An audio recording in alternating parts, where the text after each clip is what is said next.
Nobody likes to pay taxes, least of all the wealthy. Today we're going to talk about 5 ways you can save on your tax bill and keep more of your hard-earned money. Welcome to Label on Fire with Label Sternbach, the financial independence and retirement show dedicated to helping you build the life of your dreams as fast as possible with as little stress as possible. Ladies and gentlemen, it's time for Label on Fire. Hello, and joining us on this episode of Label on Fire is the Label Sternbach. He's Amazon's best-selling author of Living with Financial Anxiety and also Authenticity. Label, welcome back, and I'm just wondering, why is it that it seems that the top 1% pay the least amount in taxes? Clearly, I'm not in the top 1%. So the two things. One, the top 1%, they pay, dollar-wise, they pay the most in taxes. Percentage-wise, they pay the least in taxes. And the reason for it is because our tax code is set up to incentivize certain behaviors. And the affluent, right, really people who are in the top 5% of earners, they have discretion with their income, right? When you make barely enough money to cover your expenses or you're living to paycheck, you don't have a lot of flexibility in terms of what you can do with your money or how you can earn your money.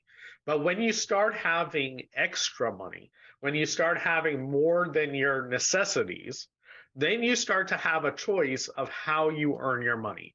And it doesn't take much Google searching. It doesn't take much of listening to the wealthy talk about money for you to realize one thing. Earning money, earning a paycheck is the most expensive way to make money, right? That it gets taxed at the highest rates. It is the most labor intensive. You get the least return on your investment. It is the thing that we got to do when we don't have any other ability to earn money. But the second that anyone really develops ability to earn money elsewhere or other ways, they take it. And our tax code is designed to incentivize that behavior because it is good for our country. When you work and you put a hard day's labor in, an honest day's wage, you get paid an honest day's wage, but that honest day's wage just goes to you, right? You pay your rent, you buy your food. It doesn't really circulate in the economy a lot. What we'd much rather have as a country is we'd want you to not put in a hard day's work, but figure out how to hire 100 people. Figure out how to build some widget that you sell to other countries that they pay money so that we can get the wealth of other nations into our economy. And our tax code is the core of our economic engine that facilitates that transfer of wealth from other nations to us. And from within our economy, within our nation, it facilitates the movement of money to the areas and sectors of the economy that we want to grow. So when we think about why do the 1% pay the least amount in taxes, it's because they are using the tax code to their advantage. They're earning their money in the most tax efficient ways possible. They are spending it in the areas that our economy, that our country wants us to spend money, right? So for instance, Elon Musk, right? He built Tesla, makes more money selling tax credits than they do selling cars. I think that for 2020, they sold $5 billion worth of cars and $50 billion worth of tax credits. Wow. Yeah, it is a significant amount, a portion of their revenue comes from selling these tax credits. And that's true across the board. When you look at the wealthy, right, they go into these industries that are up and coming, and it's not just because there's great returns on investments when you go into a new field. It's also because there's tax incentives to do it. They own real estate because it's tax advantageous to own real estate. They own green energy companies and oil companies and coal mines and all of these different companies because there are tax incentives to own those companies, to run those companies, to generate your income that way, as well as giving charity, right? There's incentives to giving charity. And all these behaviors, it's codified in the tax code. It changes every few years what Congress wants you to do. But the 1% understand that taxes is a game, it's a treasure map. And the more that you look to the treasure map to tell you what to do with your money, the less you're going to pay on your taxes. So we as investors, we as individuals, once we meet our necessities, we need to look at our money and we need to say, what is the most tax efficient way of accumulating our wealth? When it comes time to retirement and we need to take our wealth and we need to turn that into income, what is the most tax efficient way to do that? And if we do not do that work of thinking through these decisions, Congress is going to do it for us, and they're going to default to the decision that is most beneficial for them. And so when you ask the question, why do the 1% pay the least in taxes? It is because they are an active participant in our tax code. They are an active participant in deciding how they earn money and how they pay taxes. And it is something that everyone has the ability to do, assuming that you're meeting your necessities. Interesting. We're talking with Leibel Sternbach. For those who don't have that capacity, Leibel, to hire 100 people, what's left for us to do to participate in this society?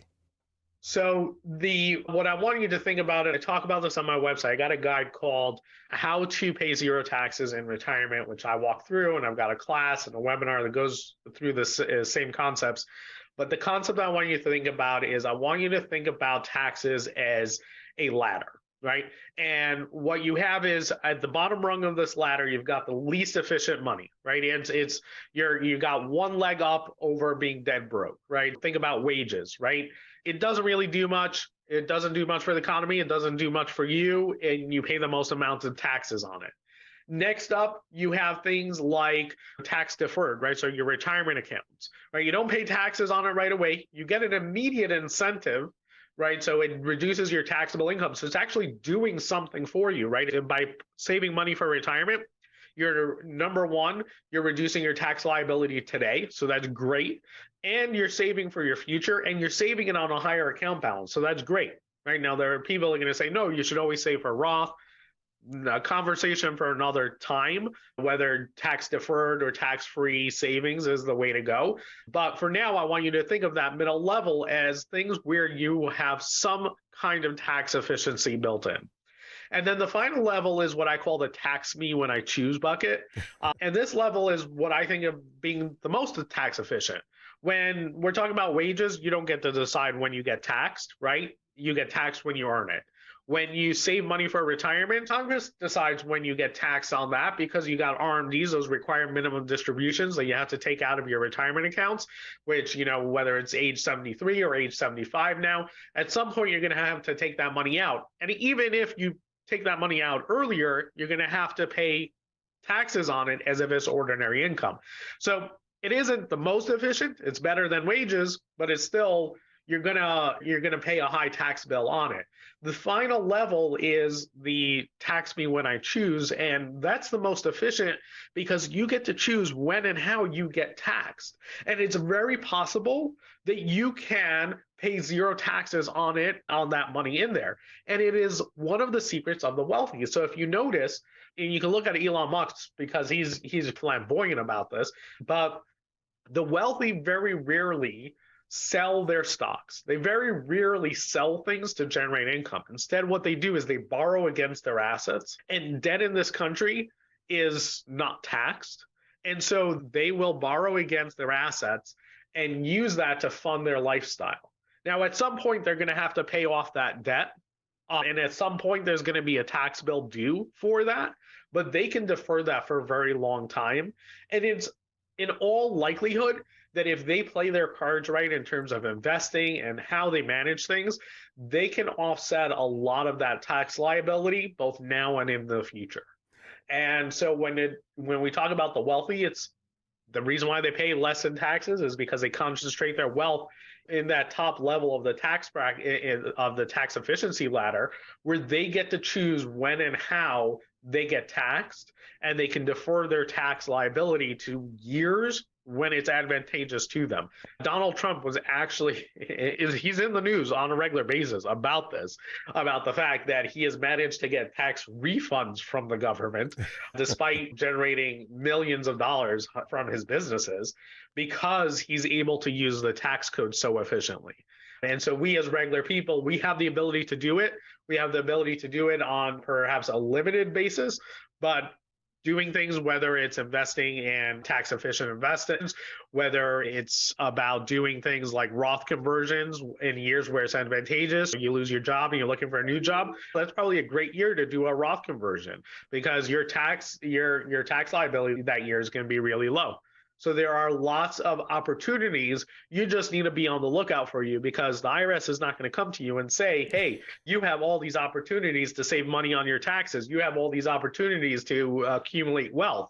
Nobody is going to come and tell you that these opportunities exist except for yourself. You're going to have to go out there and you're going to have to find them, or hire for yourself a great financial advisor who is aware of these opportunities, and not every advisor is. You mentioned the Roth conversion being a really excellent way to save money on taxes. So if somebody's they're considering taking advantage of these tactics you've just outlined, what's the best way to get them started? So number one, do your research and understand what these tactics are. My website is filled with articles, filled with podcasts, filled with training and guides on these different strategies where I go into depth on it. Number two, book an appointment with me, right? I'm more than happy to talk with people as availability is on my calendar, or shoot me an email. Love hearing from you guys. Post a question on my Facebook page, but ask. That number one is ask, right? And then number two is when you see something and you think, hey, that's a cool idea that I think applies to me, speak to a financial advisor, speak to your accountant and get their opinion. And then don't just take their word for it. Get a second opinion, right? Because some people will be overly aggressive, some people will be overly conservative, but you want to get all sides and then make a decision for yourself. Because the number one thing that the top 1% have that distinguishes them from everyone else is they have a bias towards action. They make decisions quicker than everyone else, and they take action where everyone else is thinking. So the biggest thing that you can do to earn wealth for yourself and to help save money on taxes and do these things is to just take action.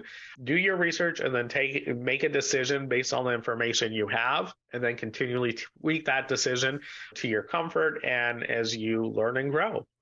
Every time we get together and have an opportunity to chat like this, Leibel, I learn so much. And this is one of those. I spoke with Maya Angelou years ago, and she says when you have an epiphany, that's when you turn a glass over. And I think I've turned over 2 glasses today. That website again is yieldsforyou.com? Yieldsforyou.com. All right.